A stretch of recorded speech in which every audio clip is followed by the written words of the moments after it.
sense 喎。 make sense 咩？咁但係如果你要求婚同有誠意，其實你唔應該等人哋同你分手先求婚。唔係佢就係冇咗你先知道你重要啊嘛，你明唔明啊？咁然後我哋睇埋樓嘅。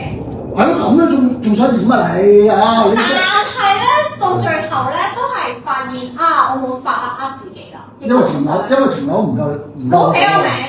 咁正常啦。咁所以。咁你結婚梗係唔寫你名住啦。咁如果結咗佢都唔寫咧？離婚咯，哎呀！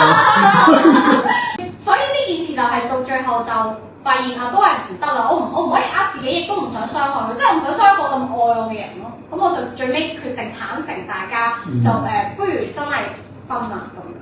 我之後嗰個咧又係女仔嚟嘅，係啦。咁點解咧？就係我淨係睇咗張相，我唔知大家會唔會真係有好希望有一日遇到人同我一樣，就係。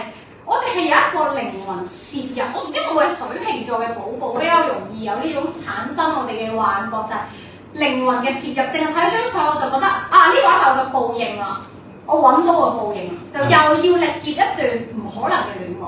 但係我好人性，我揀咗嘗試。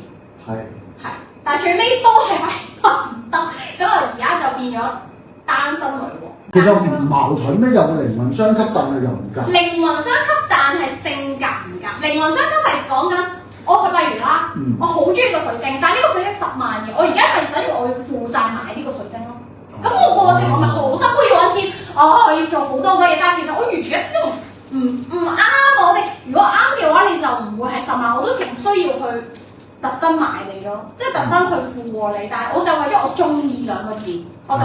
赴湯蹈火，但係成個過程係我好辛苦去做好多嘢，我哋其實完全教又會嘈交，又會我鬧你，你又唔明，你又唔聽咁樣，係不撞南牆心不死，就算撞咗南牆我都仲要撞嗰種咯，就係愛咯，愛情就係我不顧一切，就算哪怕嗰個人家暴我做啲咩都回諒翻咯，即係都要有經濟基礎，即係你會變咗唔係以前嗰種，哇我養你都得，咁都唔得啦！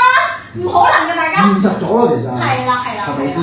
同埋即係你更加清楚自己嘅需要，每一段經歷係令你極度成長。係你更加清楚。其實我覺得啲人成日話年齡大，其實我覺得唔係經歷，係你每一次嘅覺醒咗你身體嘅某一部分、某一啲思想，你先會知道自己啊，原來我同呢個人係點，原來我以後遇到嘅人，我想合作嘅對象，知道自己想要啲咩咯。